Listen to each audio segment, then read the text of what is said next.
good morning, and welcome to the International Mastermind Association Think and Grow Rich show. My name is Galen Bingham. I am the leadership strategist, and I am excited to be with you guys again.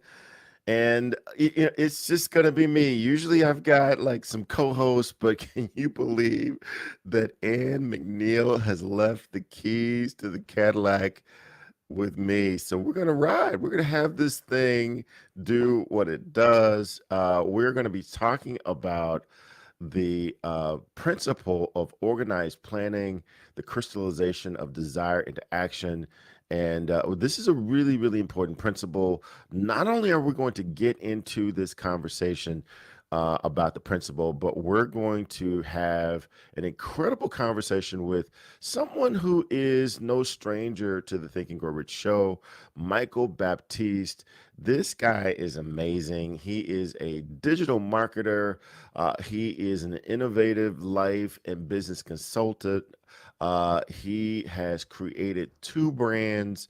One is an award-winning banana wave banana milk that you have probably seen in your grocery stores because it's all over the place. It's in Walmart, it's in Whole Foods, it's in HEB, GNC, and over 3,000 retail stores all over the world.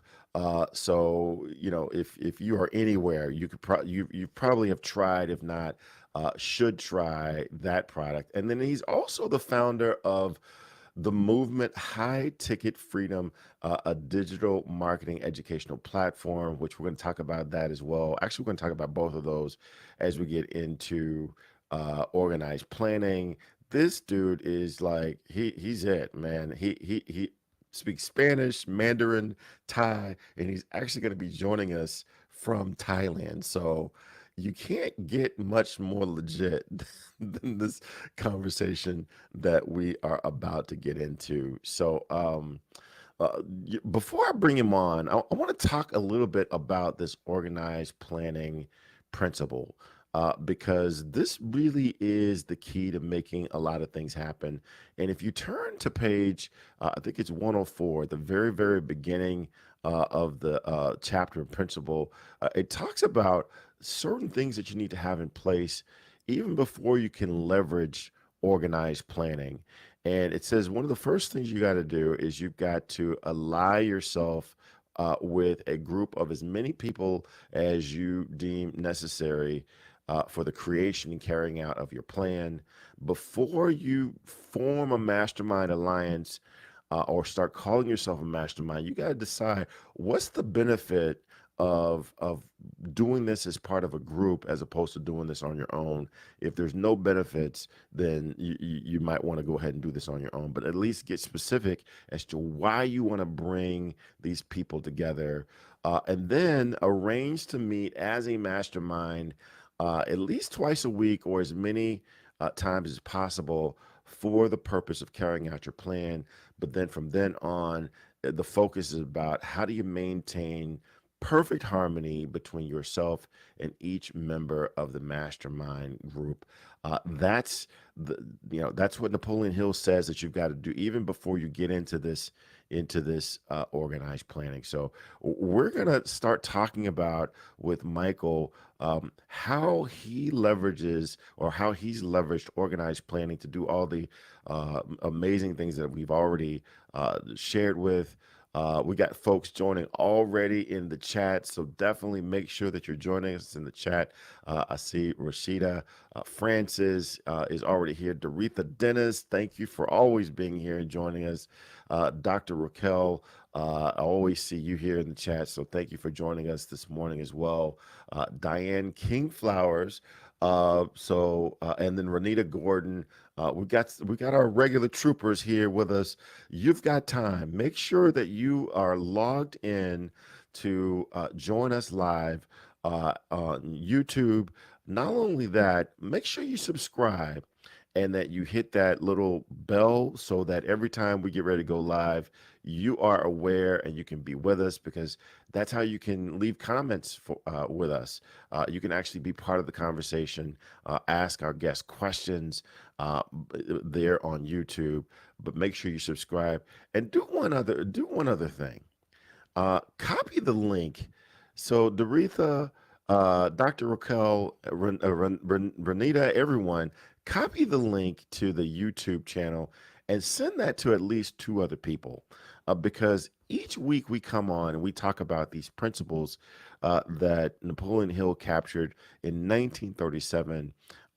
Based upon his interviewing 500 of the most successful people of his time. So these are the principles that have they've stood the test of time. They seem to be at the core of every successful person's plan. So we want to make sure we're sharing this. That's why we come on every morning, every Saturday morning at 8 a.m. So share that with as many people as you can, but pick at least two that you believe need to watch and be a part of this conversation. So, with that, I want to bring on Michael Baptiste just for a little bit so that he can introduce himself to the audience. My man is coming in from Thailand. So, we were just commenting before we went live that you are 12 hours into the future. It's into the future. So if nothing else, we know that nothing's going to happen to the world in at least the next 12 hours. So how you doing, man? Galen, man, I am excellent. I'm excellent. How about yourself? How are you? Oh, this is fantastic. It's just assuring to know that I've got at least 12 more hours of life ahead of me. So this is not Yes, your first time on the show. So before we even get into the rest of the conversation, I'm curious to know, why do you keep coming back? Why is Think and Grow Rich such an integral part of how you operate in the world? absolutely. That's a great question. First thing I'll say, why do I keep coming back? Because I love it. Because this entire philosophy transformed my entire life. It transformed the way that I see the world. And because I'm one of the leaders in my family, it transformed the way that younger cousins, brothers, sisters, and even my mother and my father, like other people in my family, they see the world differently because the Think and Grow Rich philosophies have rubbed off on me, and then I essentially have rubbed off on them and influenced them. So it's done so much for me personally. It's done a lot for my family. It's done a lot for the people that we get a chance to impact. So whenever I can come on and participate in this program, participate on this platform, it's truly an honor because this platform has changed my life, and I'm just grateful that I get a chance to come on and speak and share and potentially change somebody else's life, or inspire somebody else, or motivate somebody, or impact somebody else the same way that this platform's done for me. So that's why I keep coming back with the intention to just inspire more people and help more people. Well, that's fantastic, man. And like I said, I think I've lost track. I think this is like your fourth appearance, fourth, maybe even fifth appearance on the show. And Mhm. I am just so grateful to know that this process that I've committed a lot of my time and mind space to, that I got smart people farther down the line than I in yourself. So let's get into this conversation, man. You've done quite a bit, and I know we're going to focus a lot of time on how we've leveraged um, organized planning in particular to achieve some of the things that you've done. But before we get into that, I'd love to just share this video of all of the principles, all 13 principles, because the thing that I often find fascinating is that each of these principles by themselves would be a moneymaker, right? You would be Mhm. profitable Mhm. to follow any of these principles just by themselves, but this fits into an overall philosophy. So, Victoria, if you could just go ahead and run that video and share all 13 principles, and then we'll come back and I want to have Michael share how has this principle of organized planning in particular helped him to accomplish some of the things that I read off at the beginning. Number one is desire. Napoleon Hill said that everything starts with a burning desire, a compelling reason for doing what it is we do. Step two is faith, having belief in our ability to attain that which we desire. Step three is what we call autosuggestion. Autosuggestion simply means being very intentional about the things that we are pouring into our thoughts, into our brains, and into our consciousness. our brains, our minds will receive everything automatically. But we have to work extra hard to make sure that the positive things are what we are feeding ourselves, because those positive thoughts are going to turn into positive actions. Step number 4 is specialized knowledge. No one person knows everything, even about whatever their particular area of expertise might be. And the value of the MasterMind principle is using the specialized knowledge of other people. Step number 5 is imagination, the workshop of the mind. Everything starts with our imagination and our thoughts, the burning desire to transform those thoughts into our reality. In order to do that, we have to take a look at step 6, which is organized planning. That is how we crystallize our desire into action, organizing ourselves.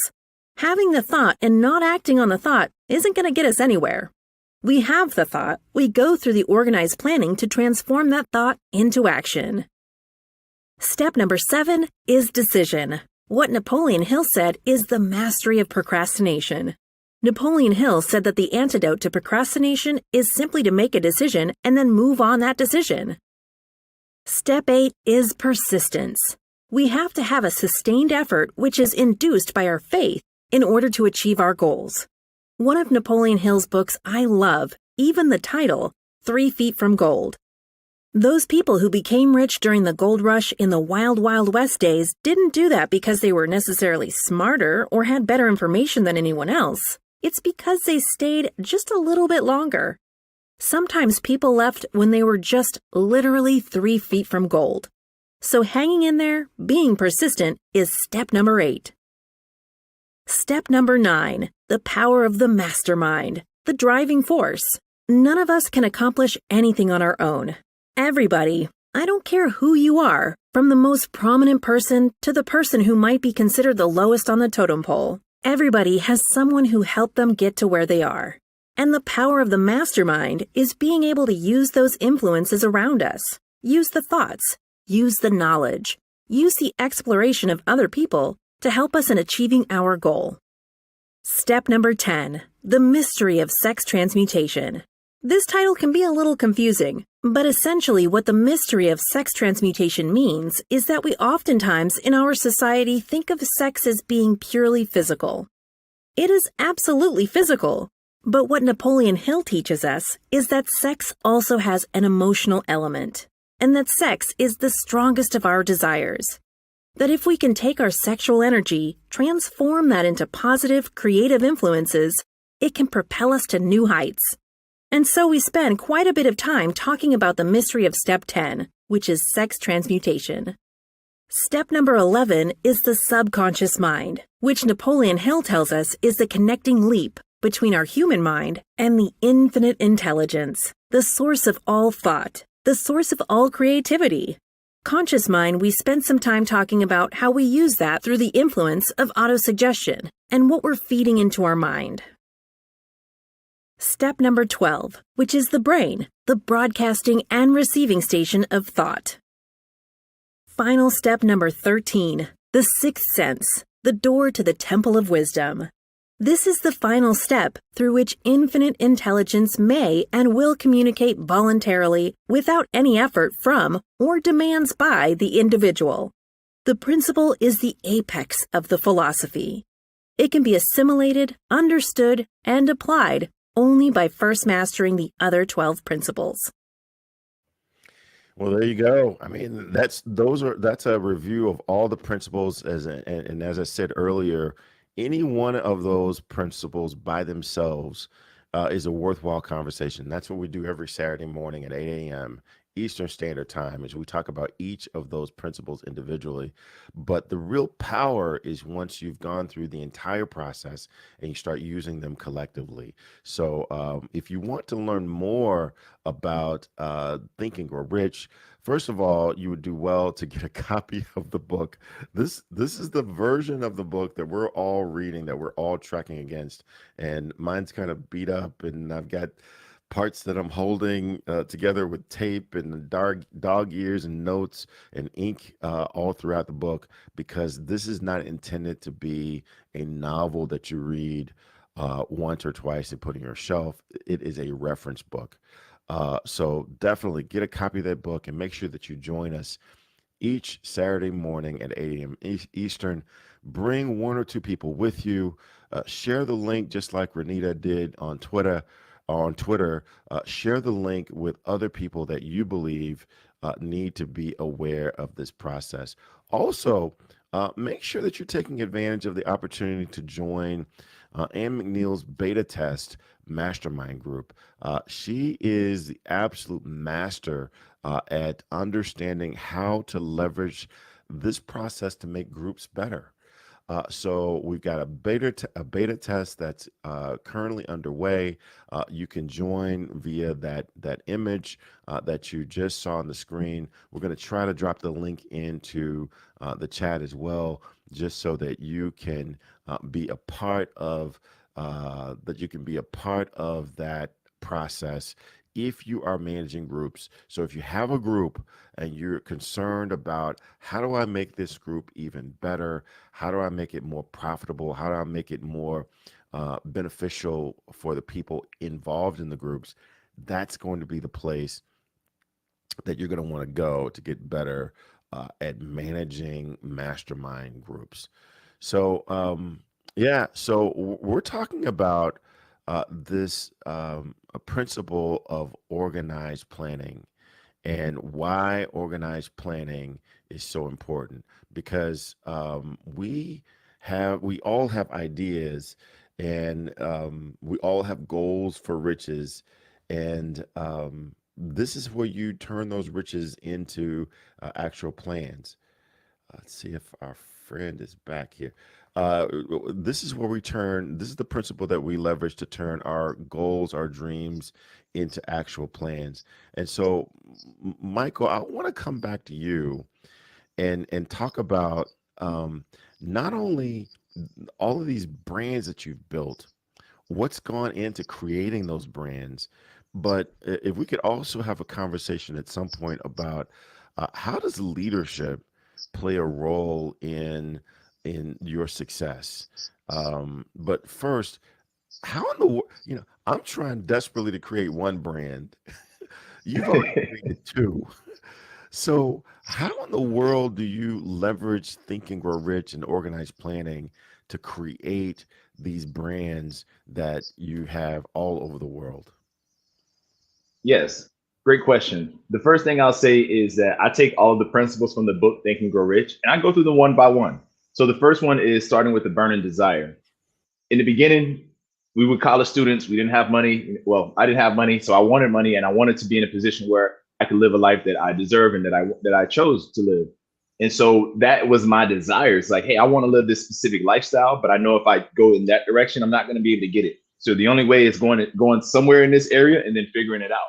So that was the first step that I started with, was a burning desire. Then once I realized I had this desire and I was clear on what I wanted, then I had to have faith, right? I had to believe in myself. I had to believe in the idea. I had to believe in the process. I had to trust the guides, the mentors, the coaches, the people that were there supporting me on my journey, that they were going to give me the right information to go in the best direction for myself. And then, from that point of believing in myself, I had to actually develop the skills, right, to prove that, hey, look, whoever's out there, customers, clients, I deserve your business because I have the skills to provide the service, the solution that you showed up for.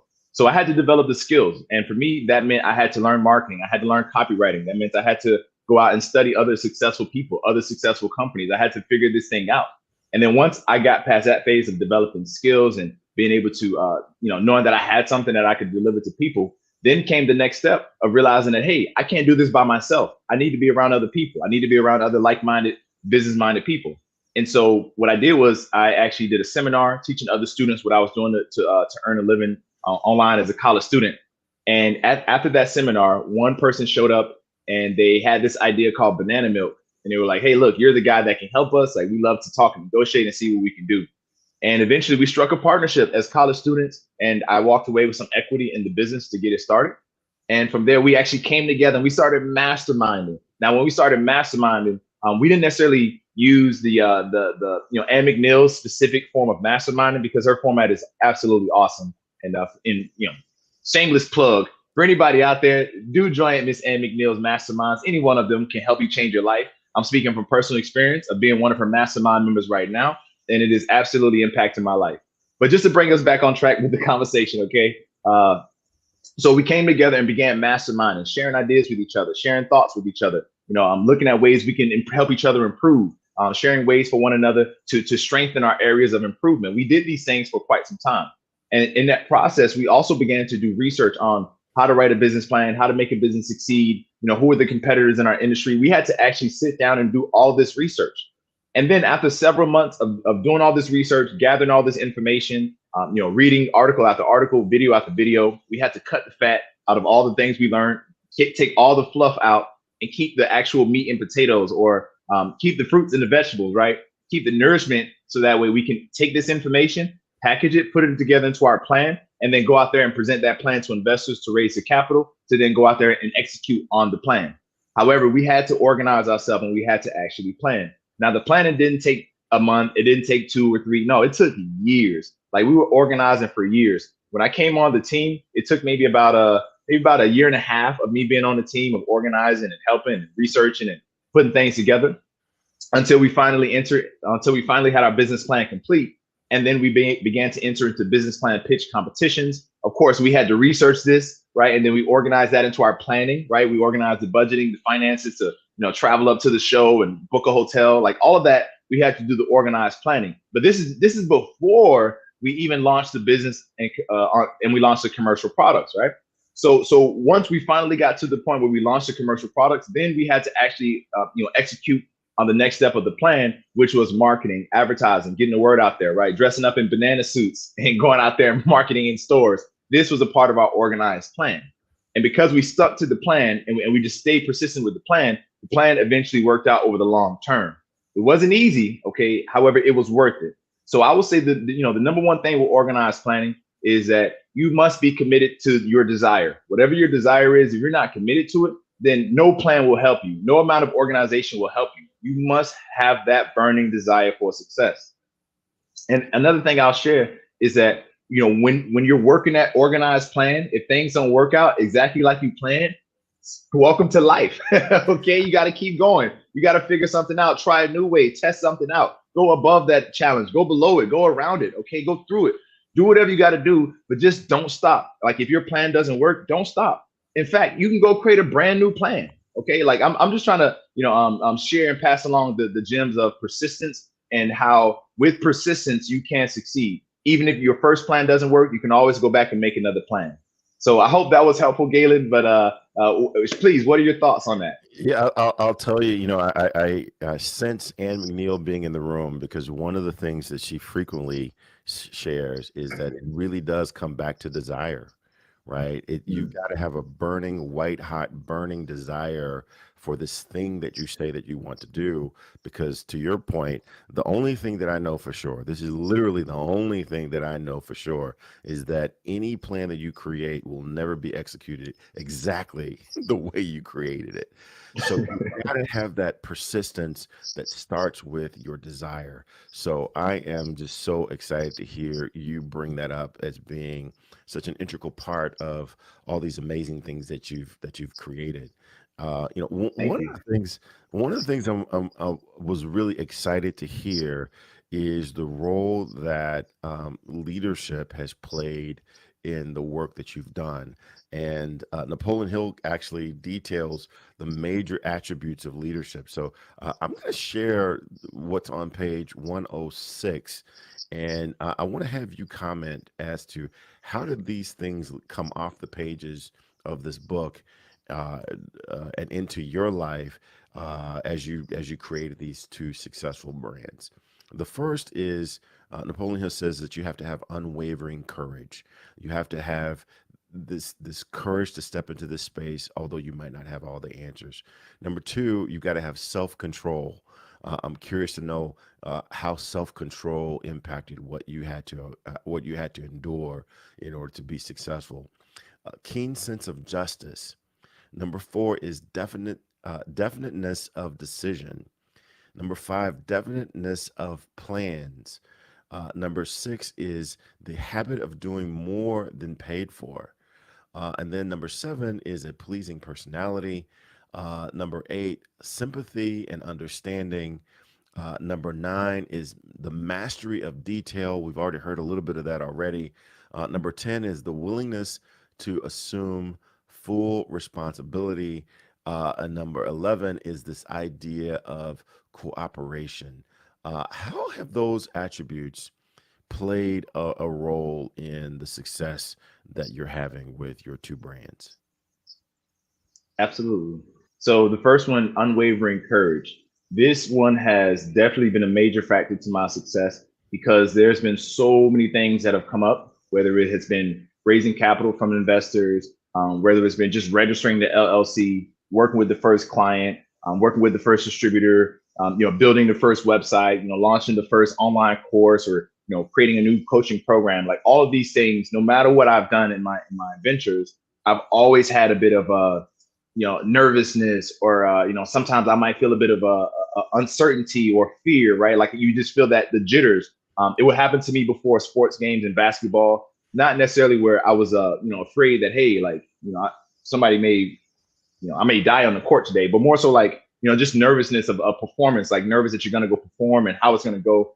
The same thing would happen in sports. And so what I do is that I translate that energy rather than using it as fear, or excuse me, rather than labeling it as fear or nervousness or anxiety, or whatever people label it. I label it as excitement. So whenever something happens, I'm like, yo, I'm so excited about this. Even though I don't know how the end result's going to go, I choose to use the response of excitement. And then by doing so, that leads into me being courageous enough to take on the challenge, whatever it is, and be excited to know that I'm going to get through it.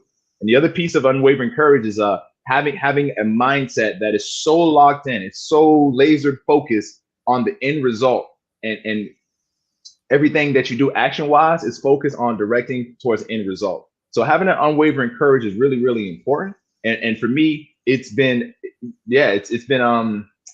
one of the most important things, because of those situations that are uncomfortable. You have to stay in those situations and be in those situations until the situation, you work through it, and then you grow to the next phase of whatever it is that you're doing in your ventures. So unwavering courage is absolutely critical. The next one, self-control. So for me, one of the things with self-control was I used to be an athlete. I believe I've said that before. And so with being an athlete, you learn the power of repetition. You lift weights, you do things, certain exercises, certain drills, and that teaches you discipline. That teaches you how to control yourself and balance your body, and control your body, so to speak. So for me, I leveraged what I learned skills wise, from just being an athlete, in terms of controlling myself along the journey of building our business. There were many times where I could have chosen to not work late hours at night. I could have chosen to not work on the weekends. I could have chosen to not do certain things. I could have chosen to go enjoy and have pleasure, but that pleasure was not going to get me to the treasure in business. So I had to control myself and direct my energy towards growing the business, no matter how much sacrifice I had to do. The next one, a keen sense of justice. So a keen sense of justice really comes in when we personally think about the people that we're impacting on the other side. A lot of what we do, we're very, very, very intentional about our products and courses and coaching, because the people on the other side, those people that we serve, we intend to help them get a result or to help make their life better. Okay. And in doing so, we've been able to transform a lot of lives and impact a lot of people. And it's because we have a sense of justice where it's like, hey, look, everybody deserves a fresh start. Everybody deserves healthy beverages. Everybody deserves a healthy body. Everybody deserves to be happy, to have a healthy life. And everybody deserves to have the information that can take their life to another level, right? And so because we feel this, people deserve these things, that's where the keen sense of justice comes in. The next one I'll talk about, definiteness of decision. Whenever I make a decision, I say to myself, 1.2 seconds. And in 1.2 seconds, I've already decided that this thing's going to happen no matter what it takes. Just 1.2 seconds. That's what I tell myself. 1.2 seconds. It's done. I don't know how it's going to get done. I don't know what we're going to do it, but it's already done. And so we're going to get it done.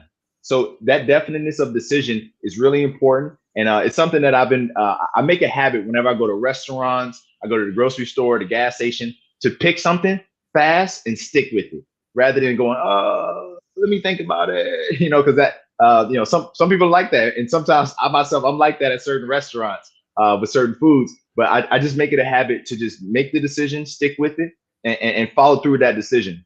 And so, this is something that comes from the book that's really helped me. Next one, definiteness of plans. So whenever I set plans, I change them very, very rarely. Like there has to be something major that comes into place to influence me to change my plans.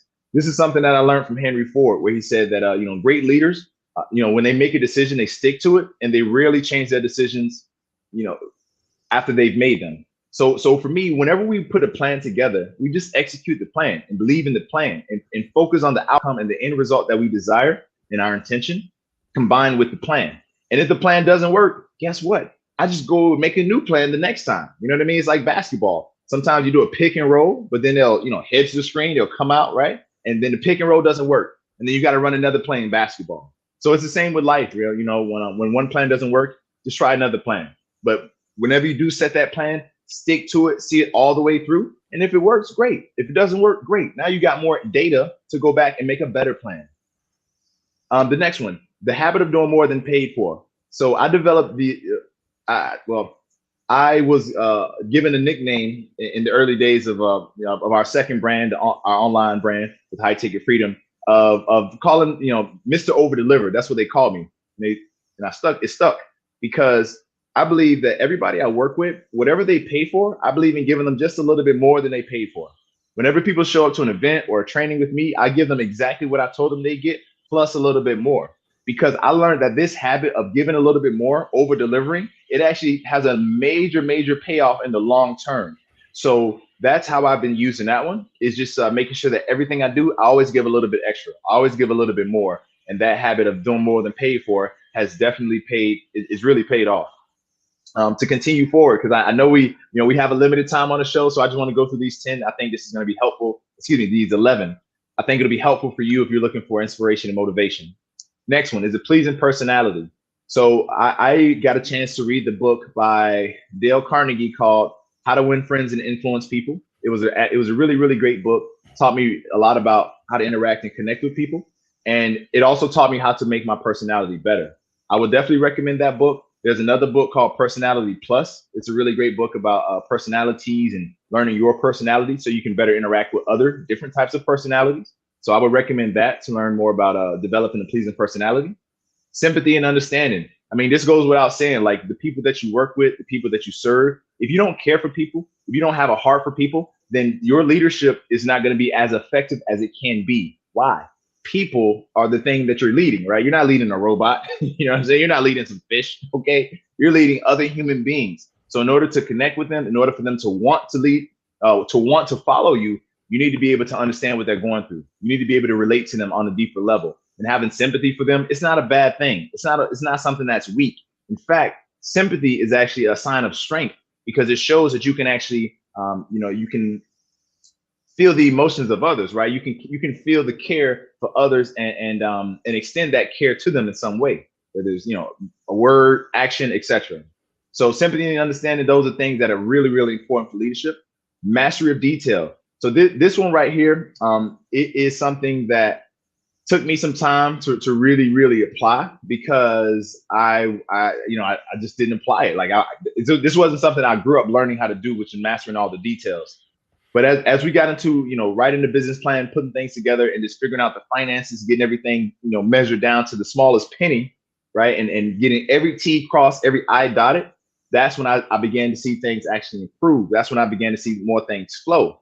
And in my work and what I do, by paying attention to details, reviewing things multiple times, reading things over multiple times, sitting on certain thoughts and certain things, just to make sure that, you go through it multiple times and you're very thorough. This has absolutely helped me in multiple different areas, not just in business and whatnot, but also in my personal life. It's helped me in my relationships. It's helped me with communication with my family and different things like that by just mastering the details. I mean, they say the devil's in the details. So if you can really master the details, this can help you go to another level. And then the final tool that we'll talk about, and I'll shift the floor back to you, Galen. Number 10 is the willingness to assume full responsibility. There's a really great book that I read by Jocko Willink. It's called Extreme Ownership. And the premise of it is basically take ownership for everything that happens or doesn't happen in your life. Everything that happens in my life, I'm responsible for. Even if there's something that happens across the street, I'm still responsible for it. Even if there's something that happens on the other side of the world, I'm still responsible for it. Now you may hear that, you may say, wait, how How are you responsible for what happens over there or over here? How, Mr. Baptiste? Here's why. Every event, everything that takes place, I have a choice on how I choose to respond to it. Mm. Okay. So my ability to respond is something that I should be able to, self-control, master myself in my response to, right? So no matter what it is, if you take full responsibility for everything, even if you see something on the news, you choose how you respond to it. Okay. And that is you taking full responsibility, the ability to respond to everything that happens in your life. And if you do that, it takes you to a new level of ownership for everything in your life. And it's a great thing. And then the final thing I'll say is cooperation. So, when it comes to the mastermind principle and cooperate with other people, it's really great to be surrounded by other like-minded people that think like you, that motivate you, encourage you, uplift you, love you, and push you. It's really, really great. And the other side of it is that you as an individual, right, in order to receive that energy of cooperation, you must be the one who's willing to put out that energy of cooperation. You must be the one who first to put out that cooperative spirit with others, meaning, openness to listen to others, listening to understand versus listening to respond, right? Doing your best to empathize and feel where they're coming from, putting yourself in their shoes to try to think, what could they be feeling, right? Like how could they be dealing with this thing? And if you put that energy out there, most times people are going to reciprocate that energy back to you. And if they don't reciprocate that energy back to you, then maybe you need to surround yourself with other people. And that's okay. That's totally fine. So those are the principles of leadership that have really impacted my life. I wanted to just share some, insights from my experience that have helped me apply these into my life. And hopefully for you, but actually, let me take hope out of there, because hope, there's nothing you can do with hope. Okay. I intentionally share this because I want to inspire you. I want to uplift you. I want to encourage you. And if there's somebody out there listening to this and you're trying to figure out how to get it together, how to get it right in your life, you can do it. You can make it happen. Apply the principles in this book and it'll help you out tremendously. So thank you so much, Galen, for allowing me to share. Yeah, man, that was fantastic. And it reminds me of, just listening to how you have applied and you have committed yourself. You almost sound sold out to this process, that no matter what, you've decided that this is the process that's going to be the pathway to you achieving the goals that you've said are important to you. It reminds me of something I got from the current chairman of my invisible board of directors. Each year I pick one person to be the chairman. And for this year, the chairman is Mr. Kobe Bean Bryant. And one of the things that I've heard him say in a video is he says that at the beginning of every year, he chooses a workout and he signs a contract with himself that this is going to be the workout that he's going to do every year. And when Tuesday morning comes and he doesn't feel like getting up to do the workout, he doesn't allow himself to renegotiate the contract. He signed the contract, and that's what it's going to be. And I'm sensing the same kind of vibe with you, that you've just decided that if this is a process that is going to allow 500 of the richest dudes to ever live to be successful, if this is the process that people like Bill Gates, Warren Buffett, Steve Harvey, Oprah Winfrey, Bruce Lee say has been a major contributor to their success, you've decided that you're going to give this thing a full go. So I am just incredibly excited to have you share that. We do have a Yes, sir. Thank question you. in the comments that I wanted to bring in, because Renata asked an incredibly good question. She asked, how do you get your team excited about an organized plan, especially after the plan has been pivoted? I know Ann McNeil talks about the fact that everyone in her organization, everyone in her orbit has to read this book and has to be committed to this book. How do you get people excited about your organized plan, especially if you've had to change the plan in order to get to that destination? Yes, absolutely. So the first thing I'll say is I love Kobe Bryant too. I just want to throw that out there. He's one of my favorite players of all time as well. And I definitely use a lot of Kobe's philosophies in terms of the way he thinks, his Mamba mentality, and his approach to certain things. And yeah, so just wanted to throw that out there.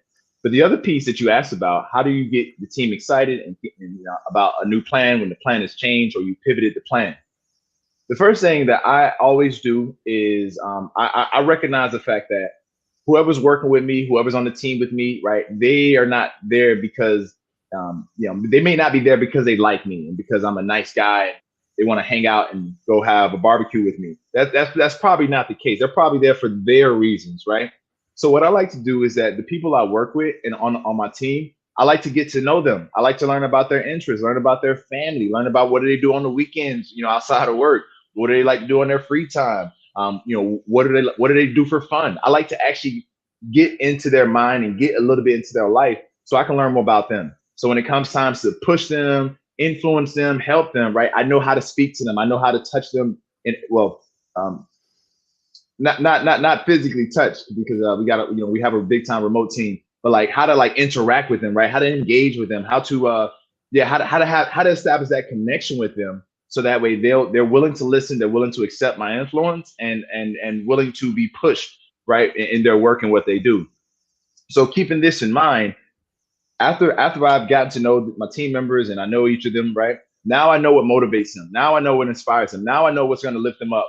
If I talk to, let's say for example, let's just say I talk to my team member T. Let's just call her T, right? Let's say I talk to T and I tell T, hey T, I know that you really want to help your father. You really want to help your family. So how about this? What if we can get you on this new commission structure to be able to earn extra income for the appointments you set, and that can help you with going taking your dad on that vacation, right? So like I speak to that individual desire of that person, and then I go on to the next person. Now this works if you have a small team. If you have a big team, it's going to be very difficult. But if you have a small team, this works. And so what I like to do is I like to take the individual and what motivates them, what inspires them, and use that as a selling point for whatever the vision is. Okay. So let's say, for example, I have another team member. Let's say his name is San, right? So I take San. I know San is interested in, he's interested in sports cars. That's his thing. So when I talk to him about this new plan that we're going to do to create this new event or this new mastermind or whatever we're doing, I'm going to talk to San and I'm going to say, hey, San, look, we got this thing we're about to work on, and this is going to be really big. We really need your help with this. And if you execute this the right way, I think you'll be able to walk away with some bonuses so you can use them to buy a new muffler, or you can use them to buy new spark plugs for your car, something along those lines. I would use what I know San is interested in to motivate him to be able to help us as an organization push towards a goal. So you really have to keep in mind that you are the one who has to sell your team members on why they should execute the vision, why they should stick to it, why they should follow it, like why they should even, go off of the plan that was there before and pivot, right, and give their all to this new plan that you're putting out there. You have to be the one to sell them, and you must know what they want and why they want it. And if you do, this can help you to positively influence the people on your team to follow that new plan that you've created. So for the person that asked that question, I don't know if this helped you out. Let me know in the comments. Did this help? And for everybody else who's watching, if maybe it wasn't your question, but was this valuable? Let me know in the comments. Was this valuable information? Is this something that can be helpful to you? Please comment below. Yes, that's right. Comment below. Go ahead, do it. We're here. And I tell you, I mean, that's great stuff. I talk about that in some of the sales training that I do myself. Mm. And people buy, people support, people join for their reasons, not ours. And to your point, if you're going to step into this space as a leader, you've got to know their reasons. If you don't know their reasons, then we go back to that hope strategy, right? We go back to that wish strategy, and I haven't seen hope work out for anybody as a strategy. So fantastic. Renetta is like, absolutely, these are great strategies. Doretha is chiming in, and she says, before you hire, share your expectations of the team. Fantastic advice. I mean, that's what this book does. It provides a foundation for how you accomplish anything that you say that you want to accomplish. Diane, King Flowers, exactly. She's loving this as well. One of the things that I tend to get excited about and you said coming together with with like-minded people to reinforce your plans, to help you think about your plans a little differently. One of the places that I enjoy is each year Ann McNeil has an annual meeting, and she doesn't like calling it a conference. It's not a conference at all. It is a meeting, as you would have like an annual board meeting if you were a publicly traded company. So each year in Boca Raton, Florida, like-minded people, people who are all committed to this process, we all get together. We have to bring our life in writing, just as you would if you were a publicly traded company. You've got to demonstrate your performance against the goals that you tried to pursue the previous year. And you have to demonstrate to the people there in the meeting, not only what did you do last year, but what are your plans for this year, and how can you give them confidence that you're actually going to execute these things that you're committing to for this upcoming year. If you didn't do half of what you said you were going to do last year, why would an investor have confidence that you're going to do any of the stuff that you've put on the books for this coming year? It's a great time. Everyone looks at your plan. They push on your plan. They give you advice, suggestions on how to make it better. And this idea of needing to put your life in writing before you show up, that's a legit issue, because Ann McNeil will stop you at the door and ask for a copy of your life in writing for the previous year. And if you don't have it, well, here's some paper. You can sit out here with with a pencil and a pen, and capture your life in writing before you come in. Michael, I don't know. Have you had an opportunity to attend the annual meeting in Boca Raton? Yes, I have had a chance to attend it, and it has been transformational. Well, again, I just, Victoria, go ahead and put that image up one more time, because I want to make sure everyone understands how they can be on the slate to attend January 6th and 7th in Boca Raton. There is going to be information as to how you can register, but don't wait.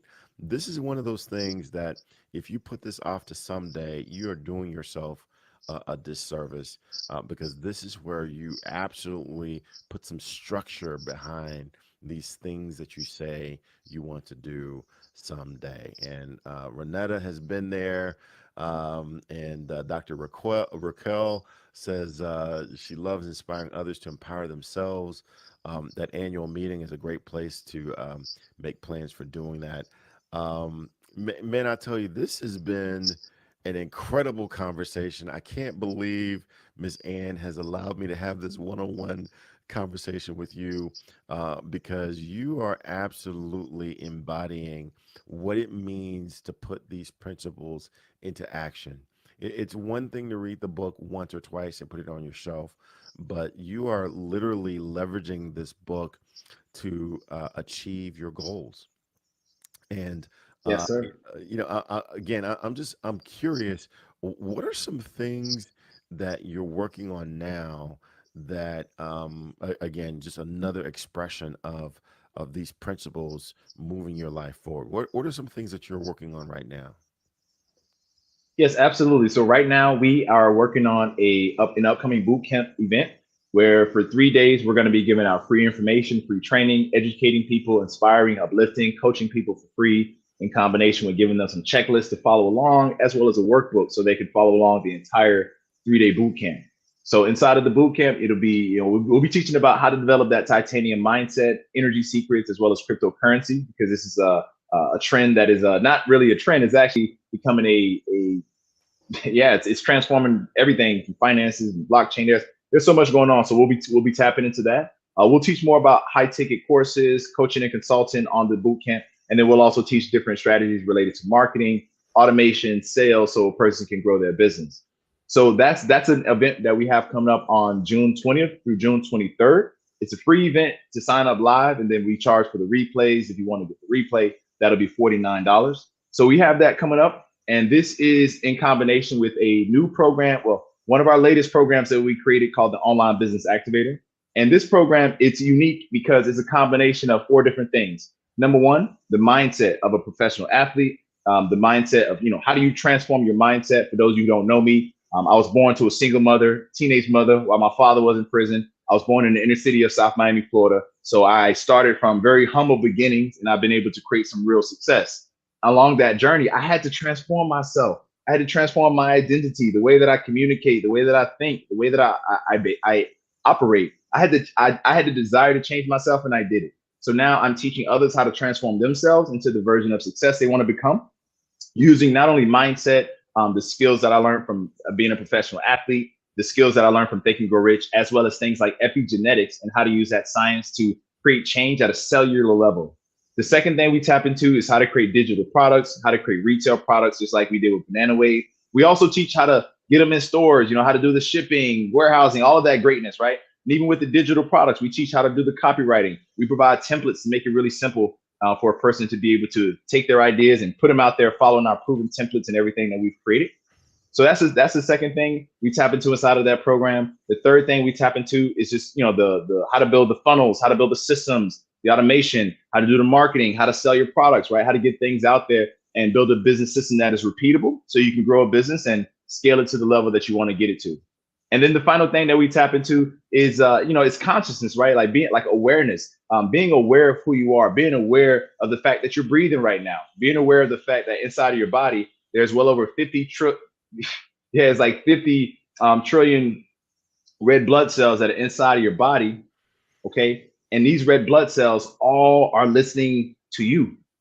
Like they're listening to you. So if you're like, I'm upset today, then your body's going to feel upset. If you're like, I'm happy today, then your body's going to feel a little bit happier. And so what we do in terms of teaching this part of consciousness is we teach a person how to activate the energy that is inside of them, so that way they can use that to, reach their goals, accomplish things that they want to in life, have a more joyous life, have peace within themselves. A lot of times, people are just so always on go mode. We never take time to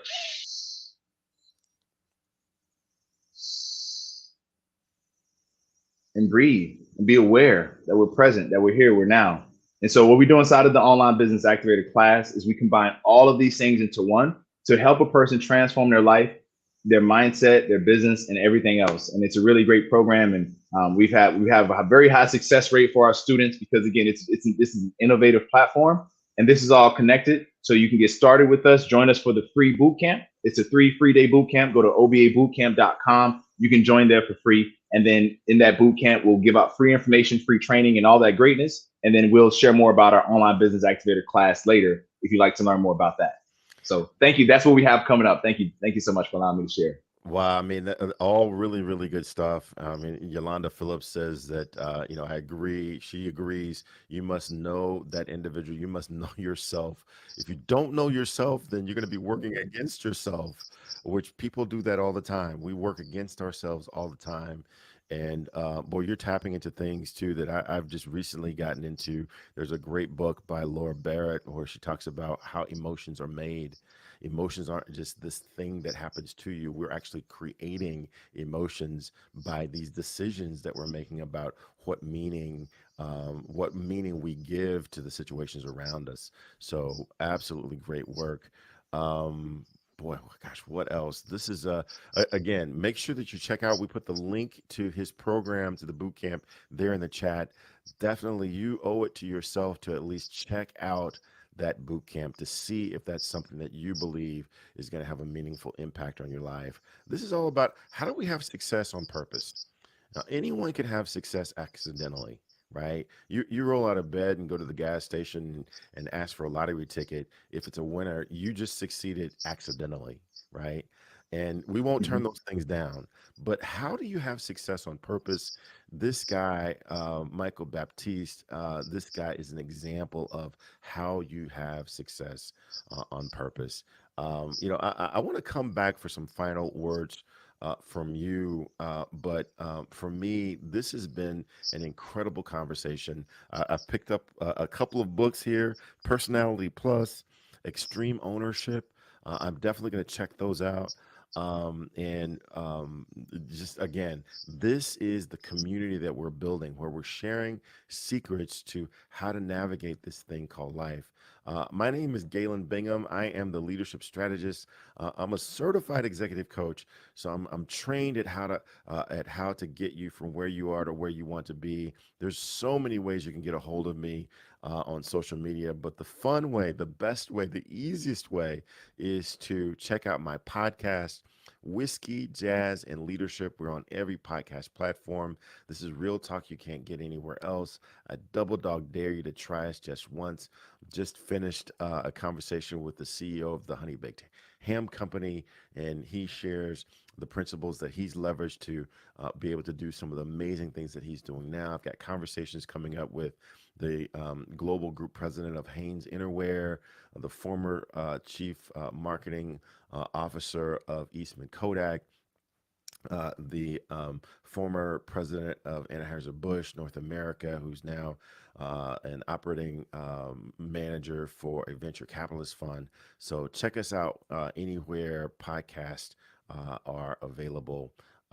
This has been an amazing conversation.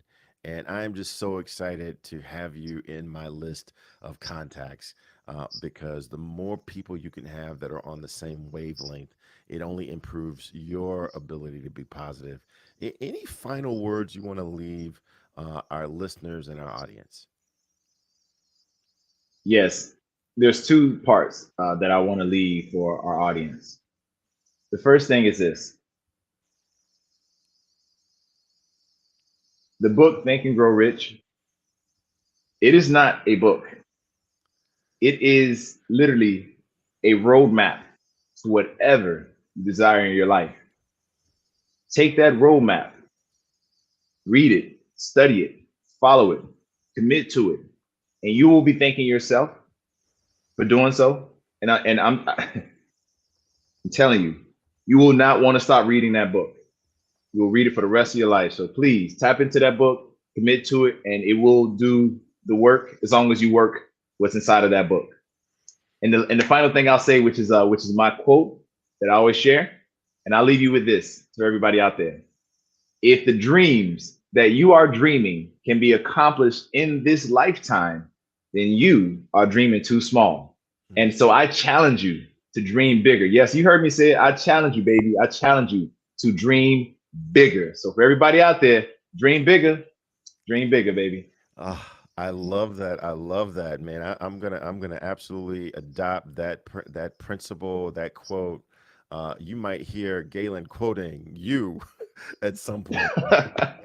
That's everything. And how can people That get a is. hold of you if they want to get more of this inspiration? They want to learn more about some of the things that you're doing. How can they get a hold of you?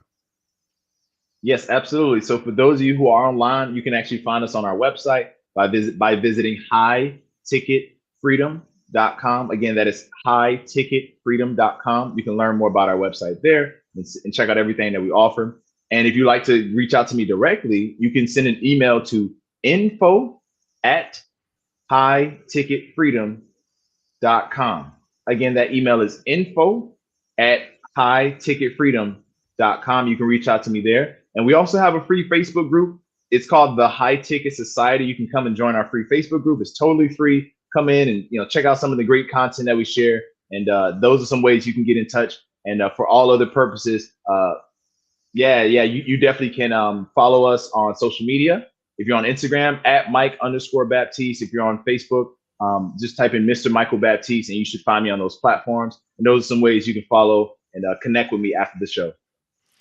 Well, this has been another great show. We do this absolutely every Saturday morning at 8 a.m. Eastern Standard Time. And I just really encourage you to just make this a thing. Subscribe, hit that bell so that you get the alert every time we've got a new guest coming up. Next week, we're going to continue this conversation with Think and Grow Rich. We're going to continue talking about planning and organization. We're going to have another amazing guest, Miss Trina Rilkoff will be our guest. Another amazing conversation. Make sure that you're here. Make sure that you're here on time, that you're here for every minute, that you're in the comments asking questions, like you've heard us relate questions coming in from the chat. And then bring friends. Share this show with as many people as you can, but make the commitment that you're going to share this show with at least two other people. You've got to know two other people who continue to ask you questions about how do they accomplish their success. How do I accomplish my dreams? They're asking you for money. They're asking you for ideas. They're asking you for resources. Instead of giving them fish, this is where you teach them how to fish. So make sure that you connect them to this show. Each and every week, we share this kind of value. So again, my name is Galen Bingham, the leadership strategist. I'm going to share a kind of a quote or a principle of my own. I believe that every success and every failure begins and ends with leadership. So as John Maxwell said, the question is not, will you be a leader? Because we're always influencing someone. The question is not, will you be a leader? The question is, how will you lead? So until next time, check us out. Take care.